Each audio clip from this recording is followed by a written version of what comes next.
Are your WordPress tags feeling a little cramped? Today, I'll show you a simple way to increase the number of pages displayed in your tags, helping your content stay organized and more discoverable.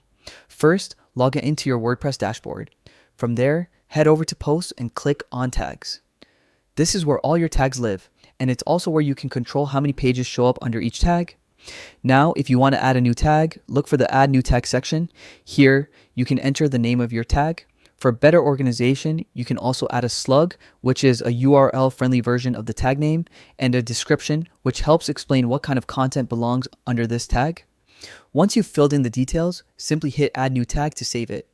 Your tag is now live, and your post under this tag will display according to the settings you've configured. To actually increase the number of pages displayed per tag, you may need to adjust your reading or query settings in WordPress or tweak your theme's tag template. This ensures that visitors can see more posts without endless clicking through pagination. It's a small adjustment that makes a huge difference in navigation and user experience. And that's it. A quick, easy way to organize your tags and make sure your visitors see more of your content at once. Try it out and watch your WordPress site feel more structured and professional.